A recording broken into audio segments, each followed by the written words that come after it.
It's October 29th, so close to the big day. I watched my 29th film for the month. Don't Be Afraid of the Dark. It was a bootleg copy.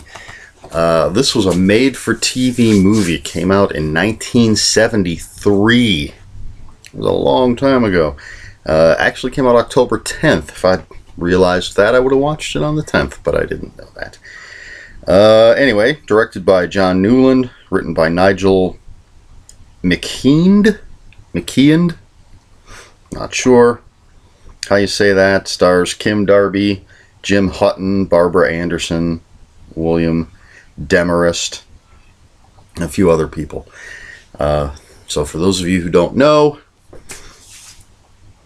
Sally Farnham, had to check that last name. Sally Farnham and her husband inherit Sally's grandparents' house. It's a huge house.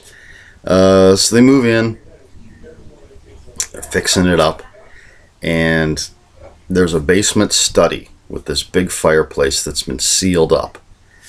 And even though the handyman warns Sally that she should just leave the fireplace alone, she opens it up and releases something.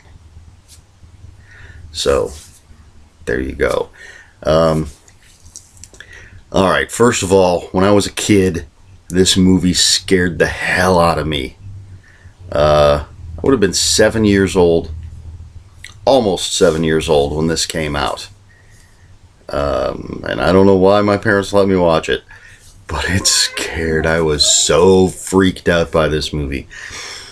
So much so that I was a little concerned about watching it now, because you never know if these things are going to hold up. And despite being very, very 70s, I think it still works. You can see the creepy little creatures, which is what comes out of the fireplace. These creepy little creatures that want Sally for themselves. So yeah, it is very 70s. The music, all I could think of every time I heard the music was old episodes of Columbo, or any of those old 70s TV shows and movies. Very much had the same kind of music. Of course, the styles. The most horrific thing was they have this beautiful hardwood staircase, and the decorators talking about covering and carpeting. Just horrifying. There's quite a bit of, well, maybe not quite a bit. There's a bit of the, oh, you poor girl. That's patting her on the head. You know, you're just a silly woman kind of 70s attitude from the guys in this movie. But really, still an effective, creepy, scary movie. The performances are 70s performances, but everybody does a good job. Sally's, she's a housewife, but she's doing her best. She's trying to get the house fixed up. Her husband works in a law firm. He's up for a partner. She's getting a dinner party put together, and while all this is going on, these little creatures have escaped, and they want Sally to join them. So there's all sorts of very creepy, effective scares. And they don't hide the creatures for too long. I mean, we get a lot of good looks at these guys. They don't like the light, so that's Sally's one weapon against them. She doesn't use it very effectively. But they start out just kind of spooking her, and then they become a little more proactive. There were some things I misremembered from my youth. There's an incident with a rope, and I remember, the way I remembered it was they were using the rope to try to capture Sally, and she grabs it and they pull it out of her hands. She ends up with these rope burns on her hands, which is how she convinces, at the very least, she convinces her friend that something's going on. But no, they're not trying to capture her at that point. They actually use the rope to trip somebody, and she sees them and grabs the rope and they pull it out of her hands. But the shower scene is creepy. Just, I always loved the creatures. I've always called them acorn heads. If you've ever opened up an acorn and looked at the meat inside, it's all shriveled up, and I always thought that that's what their heads looked like. It was the meat inside an acorn, so I always referred to them as acorn heads. There's some more pictures, but there's the creatures. Like I said, I still think it works. It's only 74 minutes long. Again, this is a bootleg, so I don't think there's anything missing. You can actually get an official copy. Not my bootleg.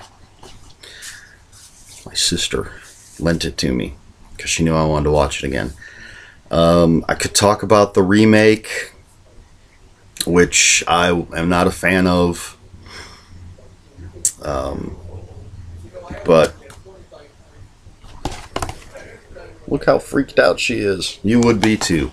I love the creepy voices. That's something we've always remembered. I've always remembered. Everyone I know who's seen the movie. It starts off, very first thing is the creepy voices. The creatures are waiting to be set free, and then once they are, they're just, we're free, we're free, she set us free, we're free, we're free, she set us free.